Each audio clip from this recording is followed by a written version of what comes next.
God's way, not our way. Sometimes it takes us a while to understand. As I stood looking through the nursery window at our first son, I just accepted the fact of a normal birth and child. 7 days later God would remind us that we shouldn't be so accepting, but grateful for his gifts. A week later Danny developed what we thought was a cold. Betty, my wife, brought him to the doctor because he was having trouble breathing. The doctor ran some tests and discovered Danny had more than a cold, he had spinal meningitis. It was 1968 and most people with meningitis died. On Friday, December 13, 1968, we received a call to come to the hospital because the doctor wanted to speak with us. When we arrived, he told us that Danny would die within the next 3 hours. Just then the door opened and a woman not much older than us came in. The older doctor introduced her as Dr. Beverly Kern. Dr. Kern offered us some hope. If we were willing to sign papers for an experimental treatment, Danny might live, but if he did, he might live as a vegetable for the rest of his life.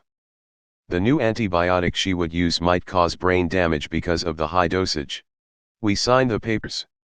Betty didn't want to sit with Danny, instead she wanted to go to church to pray. I was filled with anger, that God would do such a thing to an innocent baby, especially mine.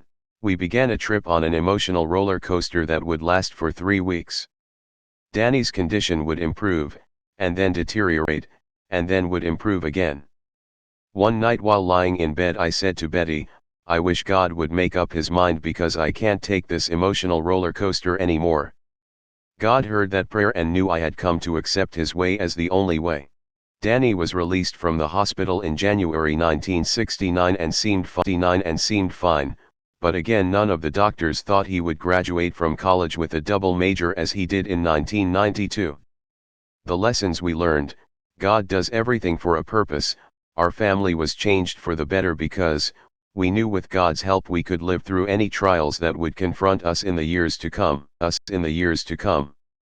God had sent Dr. Kern to us. Dr. Kern's first patient was Danny, on her first day at the hospital, and she brought with her a cure and an antibiotic that no one else had heard of. God had showed us that out of trials comes a greater good, a good that helped my wife, and grow emotionally, but more importantly spiritually. Submission to God's will is the Christian way of life. God had taught us that his way, the divine way, has a purpose which far exceeds our human understanding.